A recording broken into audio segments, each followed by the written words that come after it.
If you just started Albion Online or are coming back to the game, this is the guide that will show you how to progress fast without wasting time.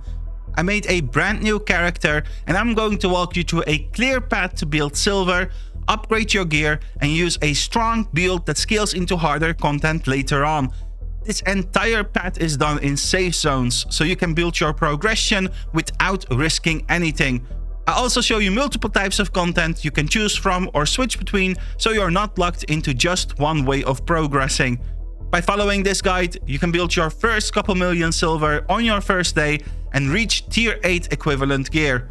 By the end of this video, you'll know exactly what to do and how to keep your progress going in Albion Online. Let's start from the very beginning. You'll begin with the tutorial, which only takes about 15 minutes, and there's just one thing you need to pay attention to here. If you want to follow the build, I recommend choose craft a sword. If you prefer something else, that's completely fine. You can still follow this entire guide. When it's time to buy your tier 2 gear, go for the mercenary hood, mercenary jacket, and soldier boots. This setup works with every weapon and gives you great sustain, solid defenses, and a bit of crowd control. If you're using a sword, pick up a shield to go with it. Then equip your abilities and passives like I'm showing here. At the end of the tutorial, you'll have to choose your starting city. This doesn't lock you into anything, you can always move later, so don't overthink it. There's no right or wrong choice here, it mostly comes down to the environment you prefer, but also the type of players you'll run into. If you want a friendly, new player experience, I recommend Martlock, Bridgewatch, or Limhurst. For this guide, I'm going with Martlock because it's one of the most relaxed biomes. As you leave the tutorial and enter your starter area, you'll immediately have to make your next decision, choosing your path. You can choose between Adventurer, Duelist, and Gatherer. I recommend picking Adventurer because it gives you the most classic Albion starting experience. This choice is still completely optional, so if you prefer something else, that's fine too. But if you want to follow this guide step by step, choose Adventurer. After choosing your path, you'll unlock the first steps category in your journal. This gives you a set of missions to follow, starting with your first one, completing a randomized dungeon. Once you finish it, you'll be rewarded with an Adept's Royal Sigil, which we're going to sell on the marketplace to afford our first real set of gear. As I'm heading to the solo dungeon, I spot a roaming mob with a circle beneath it. Roaming mobs come in different tiers. The important ones to recognize are the ones with a glow, a circle, or spikes beneath them. Starting from the glowing ones, these already give good fame, but the ones with a circle or spikes are the ones you really want to focus on, as they give excellent fame and a solid amount of silver. So whenever you come across these while moving through the open world, it's always worth stopping to kill them. Once you reach your dungeon, simply enter it and clear all the mobs inside. If you come across any shrines, make sure to pick them up. They give you buffs that make your clears faster and easier. Sometimes you also find bosses guarding shrines. These give you additional fame or silver for a short duration. Even though we're still in tier 3 gear and don't have our final weapon yet, you can already see how strong this build is. We can comfortably tank groups of mobs, sustain through the damage, and clear them efficiently with our AoE abilities. After killing the final boss and looting the chest, simply press A to channel out of the dungeon. Once you're outside, you don't have to walk all the way back. Instead, mount up and use the Journey Back feature to channel back to the last safe zone you visited. This saves you a lot of time, and later on it can also help you avoid dangerous situations. This is a feature you'll want to remember and use constantly as you keep progressing. Now that you've completed your first journal mission, you can claim your reward, an Adept's Royal Sigil. This item will fund our next set, which is tier 3 gear. Since this is our first chunk of silver, we want to maximize the value. So instead of selling it to the starter town, we're going to take it to the main city, where it sells for more. On my way to Martlock, I run into a glowing roaming mob, which completes my daily bonus and rewards me with a fame tome worth 10,000 combat fame. We'll save this for later. If you haven't encountered this yet, don't worry, you'll get your daily bonus soon enough. Once you're in the city, head over to the marketplace. You'll notice that the Royal Sigil sells for more here than in the starter town. We're going to sell it directly to existing buy orders. This is slightly less profit, but it's instant, and we don't want to slow down our progression for a small difference. Now we have our first real chunk of silver, and we've also completed another journal mission. The next journal mission is to wear a full set of tier 3 equipment. Before we buy that, it's a good habit to clear out your inventory. Store anything you want to keep in the bank or sell it in the marketplace like I do. Use any silver bags you have and hold on to your fame tomes for later.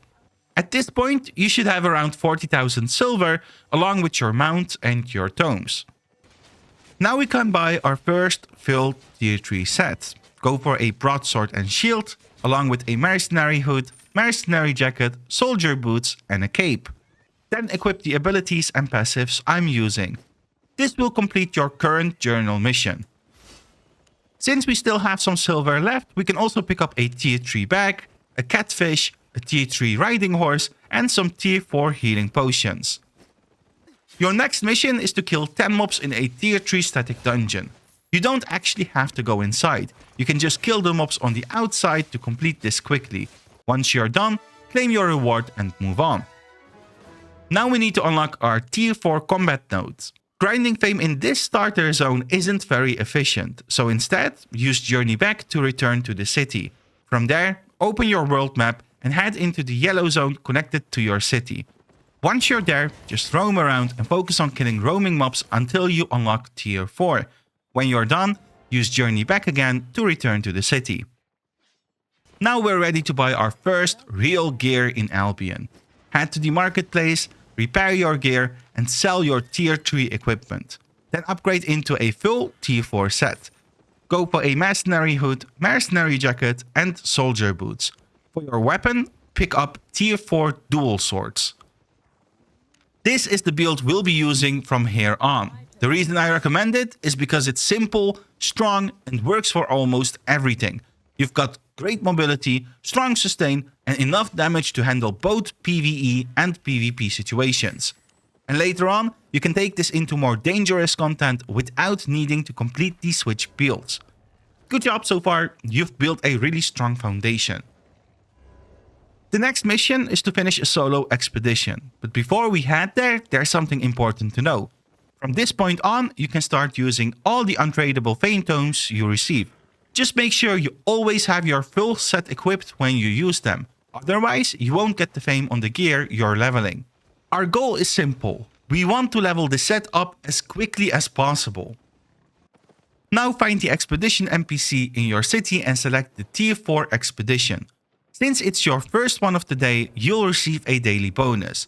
This gives you a fame tome, some silver, and a sealed royal sigil bag. As you clear the expedition, you might notice your health taking time to regenerate, which slows you down. That's what we bought the catfish for.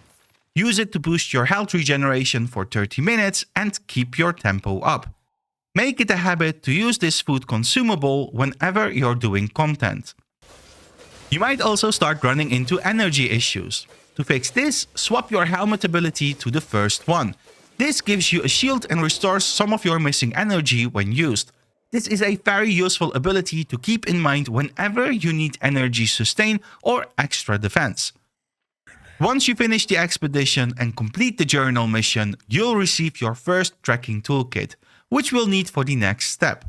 Take the portal to exit, then open your sigil bag and use your fame tome. Now head back to the market and sell the sigil for another chunk of silver. We'll use this to restock our catfish and buy tier 4 runes and souls to upgrade our weapon. If you don't have enough silver for the souls yet, that's completely fine. You can skip buying them or buy them later. Exit the marketplace, then first repair your gear, and then head to the artifact foundry. This is where you can enchant your gear to higher levels. Runes upgrade your weapon to the first enchantment level, and souls take it to the second level. Each level gives your gear additional item power, making them significantly stronger. For the next mission, we're going to learn another activity you can do in Albion: trekking. Head into a yellow zone and use the trekking toolkit from your inventory. If there are tracks nearby, they'll show up on your map. If not, just move to a different area and scan again. Once you find the track, interact with it to start the hunt. This will lead you to the next location where your target can be found.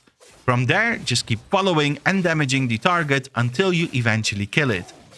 This is tracking in a nutshell. As you do this more often and move into higher tiers, the fame and loot rewards will improve. Once you're done, claim your reward from the journal and use Journey Back to return to town. And now that we are at the final mission of the Adventurer category in the journal, it's time to visit the Showroom Island. For this one, find the island merchant in town, interact with it and select Showroom. Once you're there, simply go through all the different features of the player island to complete the mission. Congrats, you've officially finished the Adventurer category of the journal. This unlocks the full Albion journal with over 8,000 different missions and rewards. Now this is the exact point where most players get confused and don't know what to do next. This is where the sandbox really begins. But from here on, I'm going to show you exactly what to focus on, how to keep progressing, and how to keep building your silver and your character efficiently. Start by claiming all of the rewards you can from the journal. Use all the silver bags and untradeable tomes you have. This will give you your first boost in Sword Fighter Mastery, Dual Swords Specialization, and the armor you're wearing. As these levels go up, you'll unlock higher tier gear, gain access to more abilities, and increase your item power on these specific items, which means you'll become stronger even without changing your gear. Aside from upgrading your gear, you've also been rewarded with your first 3 days of Premium. While Premium is active, you receive several bonuses. The most important ones early on are the 50% fame bonus and the increased silver and loot from mobs. There are other useful bonuses as well depending on what you do, but for this path, these are the ones that matter most. These significantly speed up your progression, especially in the early stages. Activate your 3 days of Premium whenever you feel ready. Personally, I activate it right away, and I recommend doing the same if you plan to play over the next few days. The journal comes with a lot of missions, and it's up to you how you use it. You can just play the game and complete things naturally as you go, which is what I recommend, especially when you're starting out. Once you understand the game better and know what you want, you can start setting specific goals and start chasing them. But for now, you'll make much better progress by focusing on doing content, rather than trying to complete journal missions one by one. Head to the marketplace and sell anything you don't need. You can also bank items if you want to keep them, and hold on to your tracking tool if you plan to keep doing that. Pick up a tier 4 cape along with tier 4 runes and souls to upgrade your armor. Then repair your gear and head to the artifact foundry. From here, enchant all your armor pieces to the 2nd level. You now have a full tier 4.2 set, which is equivalent to tier 6 gear, a massive power spike for this stage of the game. Now that you've become a bit more established, almost like a proper knight, you can start representing your city through faction warfare. Head over to the faction enlistment NPC in your city, enlist, and then press flag to flag up. This unlocks additional rewards as you play and introduces you to open world PvP in a safe way. If you open your world map now, you'll notice it looks different. That's because the faction warfare overlay is active. While this overlay is on, you'll see faction events happening in real time, along with which zones are controlled by each faction. You can toggle this overlay on or off whenever you want. Faction warfare might seem a bit complex at first, but it's actually very straightforward. Since we're staying in yellow zones, all PvP here is non-lethal. If you get knocked down, you'll respawn nearby and keep all your gear. So this is a great way to get comfortable with PvP without risking anything. While playing in the safe zones, make sure to stay flagged for your faction to earn additional rewards as you play. From here, continue your progression by heading into a tier 6 yellow zone. Higher tier zones offer better rewards, but also come with increased difficulty, so expect stronger mobs as you go up. As I move through the zone, I run into glowing, roaming mobs which I take down for quick fame and silver. You'll also notice that while you're faction flagged, you start earning faction points from these skills, which you can later spend at the faction NPC for additional rewards. I also come across a solo dungeon that looks a bit different from the ones we've seen so far. The blue butterflies around it indicate that this is an enchanted dungeon. These are more difficult but also offer better rewards. Solo dungeons are something you can always do, either by finding them in the open world or using maps from the marketplace. However, compared to other activities, they are not very efficient for progression, so I wouldn't recommend relying on them too much. Right next to the dungeon, I come across a small faction camp. You can clear all the mobs inside for faction points and fame, and once you're done, you can open the faction chest for additional rewards. In this case, I get a blue chest, which gives me around 20k worth of items. As I continue traveling, I run into a circle boss. These are the ones you always want to stop and kill. They are more dangerous, but they also give significantly better fame, silver, and faction points. Roaming mobs like these are one of the biggest boosts to your progression, both early on and later in the game. This map still has 3 small faction camps active, so I move on to the next one. And this one actually turns out to be a legendary chest. This alone gives me around 275k in silver and items, which is a massive boost at this stage. Even though we just got a strong chest, our inventory isn't full yet, so there's no reason to head back. I check the map and see there are still faction camps up, but even closer than that is a solo boss /scroll. This one is guarded by a group of mobs, including a circle boss, so it's a great opportunity to get multiple rewards at once. Clear the mobs, pick up the scroll and head over to the boss lair. As you approach the entrance, you might recognize it. It looks just like a solo dungeon, with one key difference. There's a bag of coins in front of it. That's how you can tell it's a boss lair and not a regular dungeon. These always contain a single boss guarding a chest. The chest can be uncommon, rare or legendary, with higher rarity giving better rewards. In this case, it's an uncommon chest giving me around 60k in items. Just like a solo dungeon, you can channel out by pressing A once you're done. As I continue progressing, I spot my first red named player, which means they can engage me in PvP. Since they are still mounted, there's no reason to slow myself down. Even if they dismount, they won't be able to attack for a few seconds. I can always mount up and disengage if they become a threat, so I simply keep moving and maintain my tempo. As I move further, I spot a hidden treasure. These can be found all over the open world and are easy to recognize by their small glow.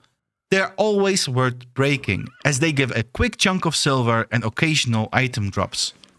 In the next faction camp, we once again run into an enemy player. As I see my ally dismounting them, I choose to disengage and reset instead of committing to the fight. This allows me to recover my health and avoid unnecessary risk. Even though there's no real penalty for dying here, it would slow me down and potentially cost me the camp rewards. Once I'm ready again, I return to finish the camp and get another uncommon chest, worth around 30k in loot. I notice a blue blob on the map at a medium faction camp, which means these are Martlock players, so they're my allies. If you're in a different faction, your allies will show up in a different color. So I head over and help clear the camp. Once it's done, I loot the uncommon chest for around 70k in items. At this point, I simply follow the group and take part in my first outpost. Capturing outposts rewards you with faction points and helps your faction take control of the zone. On the way to the next outpost, I quickly grab another hidden treasure for some extra silver. I then spot a small faction chest in the zone I'm in and head over to loot it. This one gives around 40k in loot, along with a few untradeable tomes and one tradable tome. You should always sell tradable tomes. They only give 10k fame when used, but they sell for a good amount of silver, and at this stage, silver is far more valuable than fame. While deciding what to do next, I received nearly 1000 faction points from my earlier contributions in the zone. This also completes a journal mission and rewards me with a daily bonus, increasing my faction standing and promoting me to the rank of recruit. I spot another solo boss /scroll and clear the mobs around it. Once inside, this time the layout looks different. It's wider and there are more coins on the floor. That tells me this is a higher rarity than the one we saw before. Since the previous one was uncommon, this one is either rare or legendary. I kill the boss, open the chest, which is rare, and get 264k in loot. Another big jump in my progression. All of this loot puts me over 100% carry weight, which you always want to avoid since it slows you down significantly. So before leaving the dungeon, I switch the passive on my boots to carry weight, which already brings me much closer to normal. I then use my untradeable tomes and silver bags, and for the last bit, I drop some low value items. Once I'm back below 100%, I exit the dungeon and use Journey Back to return to town. While doing so, I also receive more faction points from the content I participated in earlier. This entire roam session only took about 30 minutes, and in that time I made around 600k in items and 120k in raw silver, not even counting the silver picked up from mobs. On top of that, I also earned a solid amount of faction points, which can be converted into even more silver. Now that we have premium active and pay less tax on the market, we can start using sell orders. If a buy order is much lower than the average price, instead of selling instantly, you can create a sell order and make significantly more profit. This varies from item to item, so always check before selling. In some cases, you're better off salvaging items instead of selling them. A good example is expedition maps, where salvaging can give you materials that are worth more than the item itself. At the same time, there are many items where buy and sell orders are almost identical in price. In those cases, it's better to just quick sell and save yourself time. To track your listings, go to the My Orders tab. This is where you can manage everything you've put up for sale. A simple strategy is to list your items slightly below the lowest price and give them time to sell. I personally check my orders about once a week. Avoid constantly relisting since creating sell orders costs silver as well. Before heading out again, make sure to restock on consumables. Pick up a few catfish and some healing potions to keep your tempo high while doing content. Since I have around 400k silver at this point, it's time for another upgrade. The biggest improvement here is replacing our regular cape with a faction cape. I go for the Avalonian cape, which gives extra AoE damage and applies a damage debuff to enemies. This makes it a strong option for both PvE and PvP. I buy one with outstanding quality since excellent is much more expensive for very little extra power. Then I buy tier 4 runes and souls for when I upgrade it to tier 4.2 in just a little. After claiming my journal rewards and using my tomes, my masteries reach level 27. That means I'm very close to level 30, which unlocks tier 6 gear. Since I'm so close, I skip tier 5 entirely and continue using my current set. Any items you want to keep at this point, just deposit them in your bank. Since I still have plenty of silver left, the next upgrade is my mount. I buy a tier 5 riding horse, which gives more carry weight and faster movement speed. The faster you move, the more content you can do and the more you can progress in the same amount of time. Mount upgrades are one of the biggest boosts to your overall efficiency. After upgrading my cape, I check my faction warfare progress. At this point, I've already earned around 6000 faction points and reached the scout rank. I go to the faction NPC and spend all my points on tier 4 Martlock crests. Then I list them on the market using sell orders for around 86k silver. Since we're continuing in safe zones, make sure you're faction flagged before heading out again. As I enter the next zone, I immediately find our faction fighting Thetford players right outside the gate. At this point, I'm still using the energizing shield ability on my helmet, which is better suited for PvE. So I disengage for a moment and switch back to How, which is much stronger in PvP. No matter what content you're doing, always make sure your abilities and passives match the situation. Once that's done, I jump back into the fight. This is my first real group PvP fight on this character. Even after thousands of fights, I still enjoy moments like this, so I can only imagine how exciting it will be for you when you experience this for the first time. This also showcases why this dual swords build is such a strong choice. It has high mobility, allowing you to engage and stick to targets and disengage when needed. It's tanky enough to survive pressure, and as long as you play around heals in group content like this, it's very hard to go down. As I continue roaming after the group fight, I run into a corrupted dungeon. This is another solo activity you can do and a great way to practice PvP. There are lethal versions, but we're going to stick to the non-lethal one, which is Hunter. Once inside, you can interact with the statue. This signals that you want to engage in PvP fights inside the dungeon. I recommend always doing this in Hunter, as it's one of the best ways to learn 1v1 PvP without risk. From here, just clear mobs and bosses while looting chests along the way. At some point, your screen will turn red, which means another player is about to invade your dungeon. You also get a warning message. Open your map and look for movement. Players often hit crystals to reveal their position. Make sure you clear mobs properly or reset them so you don't enter the fight with low health. If you defeat your opponent, they'll leave the dungeon and drop a loot bag. After the fight, continue clearing until you fill the bar and spawn the final boss. Kill the boss, loot the chest, and then decide if you want to leave or continue into the next dungeon. Right after the corrupted dungeon, I run into a couple wisps. If you dismount on top of one, it will open a portal to the mists after a few seconds. The mists aren't a single location. There are multiple different maps and you'll randomly enter one each time. Each instance has its own layout and features. You'll also find activities here that increase your standing with Brazilian, which is a hidden city you can unlock over time. Inside the mists, you have several options. You can clear small and medium camps for rewards, fight roaming mobs, and find chests. You can also find additional wisps that take you deeper into new mist instances. And of course, you'll run into other players, which leads to solo PvP fights. The mists also come with unique features you won't find anywhere else.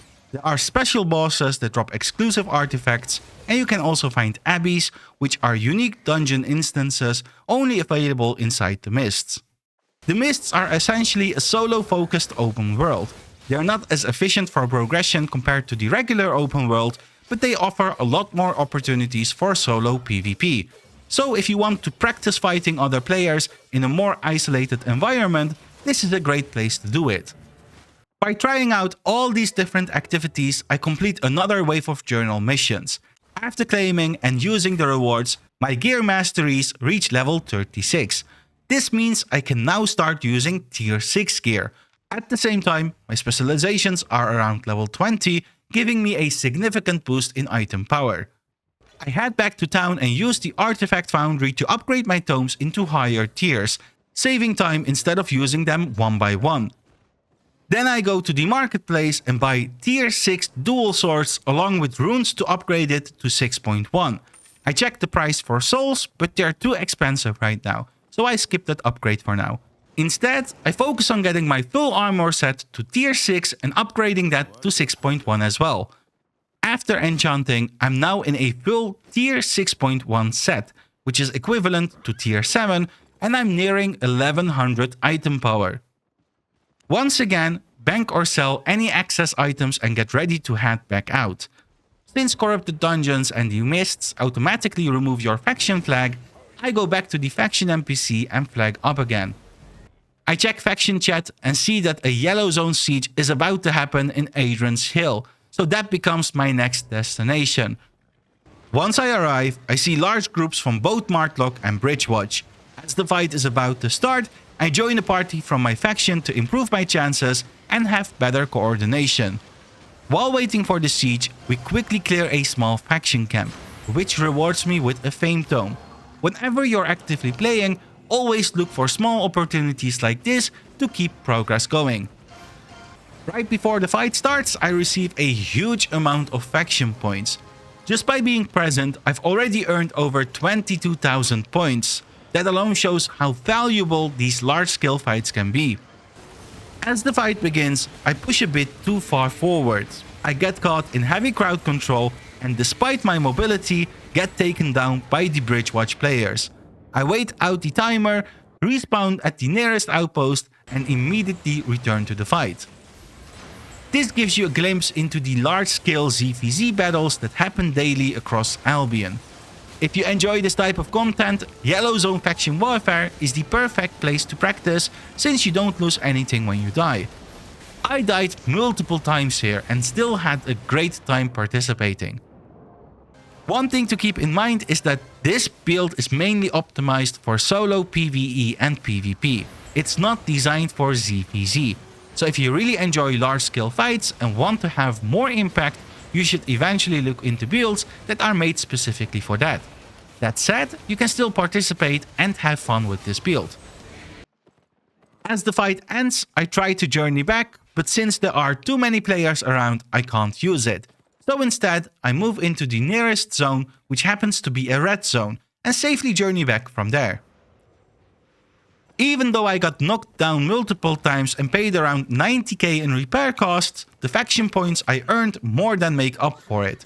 I used them to buy faction crests, which I list on the market for around 500k silver.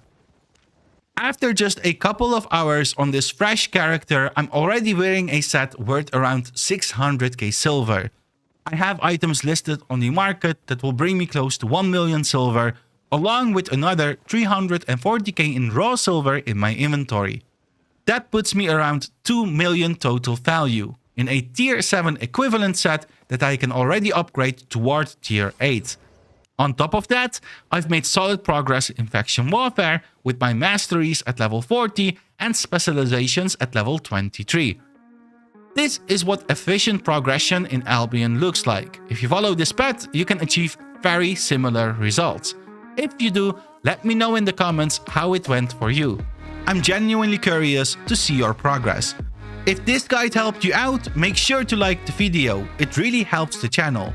If you want to keep improving and learn the game properly, subscribe for more guides like this. You can also join my Discord where we help players progress and answer any questions you might have. I'll see you in the next guide.